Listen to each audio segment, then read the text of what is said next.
the fastest way to destroy your peace is to compare your life to someone else's. The moment you compare, you abandon your own path and start living on someone else's timeline. Stoic philosophy warns us about this silent trap. Comparison doesn't motivate you. It weakens you quietly, day by day. In this video, you'll learn why Stoics refuse comparison and how letting it go gives you an unfair inner advantage. Because once you understand what comparison really costs you, you'll never do it again. First reason, comparison doesn't just steal your joy, it quietly rewrites your self-worth. Here's the danger most people miss. When you compare yourself to others, you judge your entire life using fragments of theirs. That distortion poisons motivation at the root. The Stoics warned against this trap for a reason. Marcus Aurelius reminded us that external outcomes were never meant to define internal value, yet comparison convinces you otherwise. And here's the second threat. The more you compare, the less energy you have to build anything real. Your focus fractures, your progress slows. This is why Stoicism begins with one shift. Stop measuring yourself against others and start understanding the standard you're actually meant to follow. Because in part 2, you'll see why you're competing on a timeline that was never yours to begin with. Comparison fails because it ignores one brutal fact. No two lives unfold on the same clock. Here's the hidden danger. When you compare timelines, you rush decisions that require patience. You chase milestones that aren't yours yet. The Stoics understood timing deeply. They focused on preparation, not applause. Progress was measured internally, long before it was visible to anyone else. And here's the second threat. Comparison turns patience into panic. You feel late, behind, and pressured, even when you're exactly where you need to be. A Stoic rejects borrowed timelines. He commits to steady action, daily discipline, and silent growth. Because in part 3, you'll learn how envy isn't your enemy. It's a signal you've been misreading. Envy feels uncomfortable for a reason. It's not here to shame you. It's here to reveal something unfinished.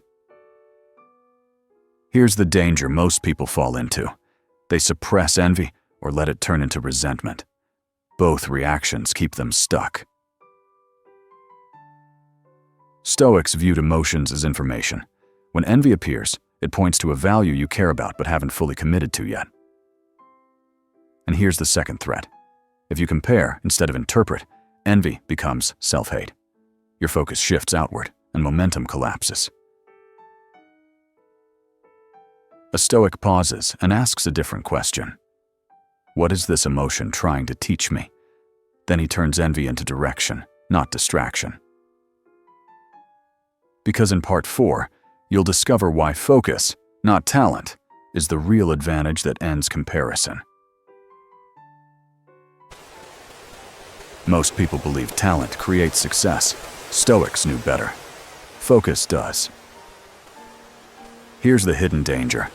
When you compare yourself to others, your attention scatters. You watch their moves instead of mastering your own. Focus is power because it compounds. Every distracted hour weakens it. Every disciplined day strengthens it. And here's the second threat. Comparison trains your mind to react, not to build. You become a spectator in your own life. A Stoic protects attention like territory. He chooses one path, one standard, and returns to it daily, without checking who's ahead. Because in part 5, you'll learn the Stoic standard that replaces comparison entirely, the difference between what you control and what you never should. Comparison survives because most people measure the wrong things. They chase outcomes instead of standards. Here's the danger. When you measure success by results you don't fully control, your confidence becomes unstable. One loss breaks you. One win owns you. Stoicism replaces comparison with a sharper rule. You judge yourself only by what's yours to command: your effort, your discipline, your choices. And here's the second threat. When you ignore this line, you become emotionally dependent on the world's approval.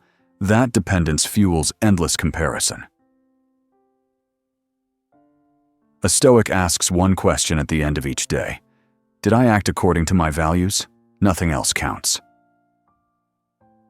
Because in part 6, you'll see how real freedom begins the moment comparison finally ends. The final illusion comparison creates is this: that freedom comes after you catch up. It doesn't. Here's the last danger: waiting to feel worthy once you're better than someone else. That day never arrives. Stoics understood freedom differently. It begins the moment you stop outsourcing your value, when your self-respect no longer depends on rankings, attention, or applause. Without comparison, your energy returns, your pace stabilizes, your decisions sharpen. A Stoic doesn't need to be ahead. He needs to be aligned with his values, with his effort, with his direction. And when comparison finally ends, you don't just feel lighter, you become unshakable. Comparison was never your enemy. It was the distraction keeping you from your path. The moment you stop measuring your life against others, you reclaim your time, your focus, and your inner authority. Most people spend their lives reacting. A Stoic chooses alignment instead, and that choice changes everything. If this message helped you see yourself more clearly, subscribe for more Stoic philosophy, discipline, and inner strength. Like the video, share it with someone trapped in comparison. And remember, the only life you're meant to live is your own.